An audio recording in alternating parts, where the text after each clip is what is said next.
দেখো দিদি, ঝন্টু ঝামেলার মেয়ের গায়ের রং কত কালো, পুরো কয়লার মতন। তাও দেখো না মেকআপ করে একদম সাদা করে দিচ্ছে, সাদা। যা বলেছ।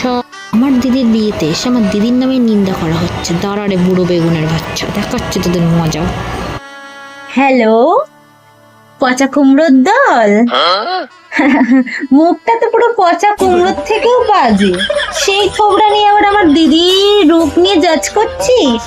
আমার দিদির নখের যোগ্য তোরা?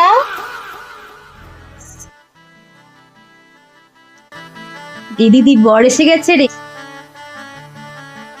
আমার দিদি আর জামাইবাবুকে একসাথে কি সুন্দর লাগছে, কি মিষ্টি লাগছে, পুরো একদম লক্ষ্মী নারায়ণ। ও মা গো, আমাদের কানা হাবুল আর কাউকে পেলো না, এই মেয়েকে বিয়ে করছে। ম্যাগো ম্যা। আপনারা বুঝি বরযাত্রী? হ্যাঁ গো হ্যাঁ, আমরা পরের বাড়ির লোক। জানি বাদরের গলায় মুক্তোর মালা ঠিক মানায় না, কিন্তু কি আর করব বলুন, আমরা অ্যাডজাস্ট করে নিয়েছি।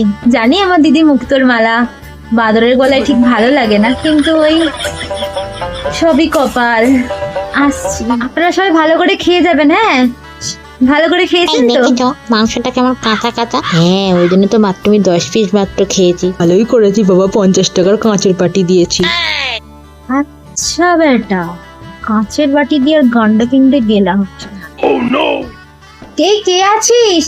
কাকিমা দুটো বলছে নিজেদের প্লেট বাটিগুলো মেজে দিয়ে যাবে, তো যাবার সময় একটু দেখে নিস কোথায় প্লেট বাটি ধোয়া হচ্ছে, ওনাদেরকে একটু দেখিয়ে নিস হ্যাঁ জায়গাটা।